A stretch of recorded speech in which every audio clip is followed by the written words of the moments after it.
तर मित्रांनो, घरोघरी मातीच्या चुली या मालिकेच्या 17 फेब्रुवारीच्या एपिसोडमध्ये खूप छान ट्विस्ट बघायला मिळतोय.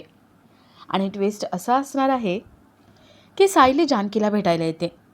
जानकीवर किती मोठं संकट आले आणि ते कुणामुळे आले हे जानकी सायलीला सगळं सांगते. जानकी म्हणते, सायली, माझ्या घरावर, माझ्या अब्रूवर, माझ्या माणसांवर मकरंदचं काळच सावट आले. मला समजलंय हे सगळं मकरंद करतोय, पण या सगळ्याचा सुगावच लागत नाही आहे. काय करू मला काही कळत नाही. सायली म्हणते, जानकी, मी आता आले ना, सगळं ठीक होणार आहे. जानकी सायली थोडा वेळ गप्पा वगैरे मारतात आणि सायली आपल्या घरी जायला निघते. इथे मायाच्या डोळ्यात काहीतरी गेलेलं असतं. जानकी तिच्या डोळ्यात फुंकर घालत असते आणि सायलीची नजर मायावर पडते. सायली मनात म्हणते, मकरंदची बहीण इथे काय करते? ही माया आहे आणि जानकीला माहिती नाही. नाही, जानकीला सांगायलाच हवं. जानकी ज्या मायाच्या शोधात आहे ती माया यांच्याच घरात राहते. सायली गाडीतून खाली उतरते आणि जानकीकडे धावत जाते. आता सायली जानकीला हे सगळं सांगू शकेल का? का त्याआधीच माया सायलीचा काहीतरी बंदोबस्त करेल आणि जानकी मायाला कसं पकडेल हे बघणंही तेवढंच इंटरेस्टिंग असेल.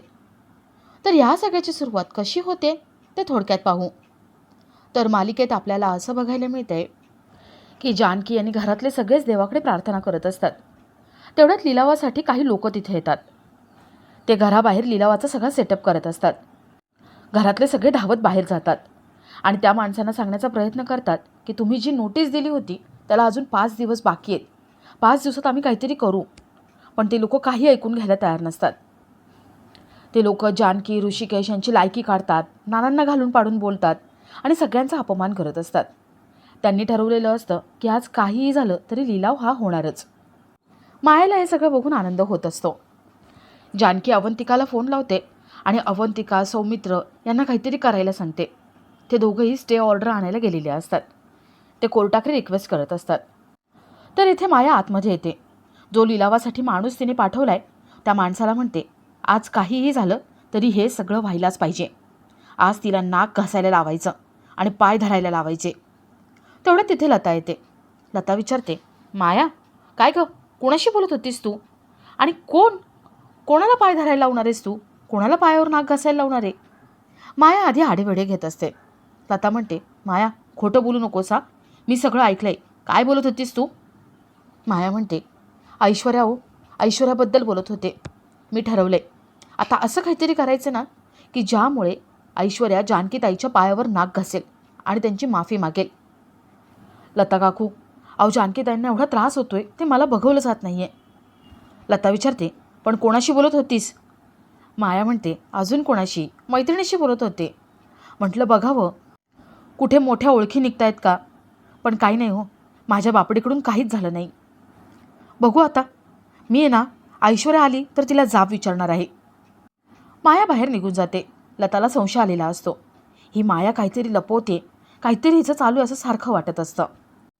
तर थोड्या वेळाने रणदिवेंच्या घराबाहेर लोक जमलेली असतात आणि लिलाव सुरू होतो. 3 करोडपासून बोली स्टार्ट होते. ऐश्वर्या, सयाजी तिथे येतात आणि 3.5 करोडची बोली लावतात.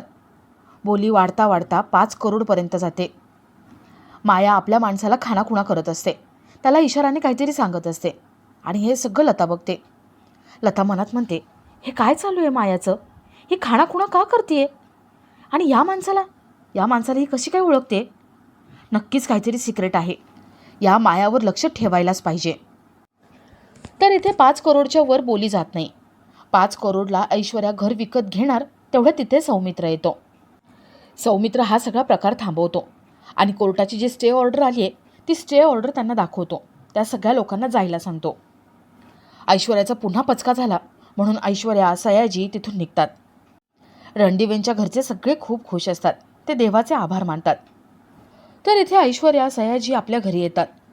ऐश्वर्याचा पचका झाला म्हणून तिची चिडचिड चालू असते. कावेरी ऐश्वर्याला समजावायचा प्रयत्न करते. रणदिवे चांगले आहेत, जानकी चांगली आहे, त्यांच्या बाजूने हो म्हणून सांगण्याचा प्रयत्न करते. पण ऐश्वर्या काही ऐकून घ्यायला तयार नसते. ऐश्वर्या म्हणते, डॅडा, मी आता काहीतरी करणार. त्या सगळ्या रणदिवेंना रस्त्यावरती आणणारच, त्याशिवाय मी गप्प बसणार नाही.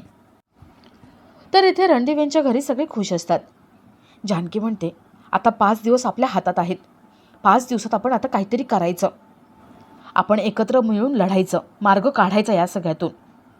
जानकी सगळ्यांना मोटिवेट करते. जानकीच्या बोलण्यामुळे सगळ्यांना धीर येतो आणि आपला आजचा हा भाग इथेच संपतो.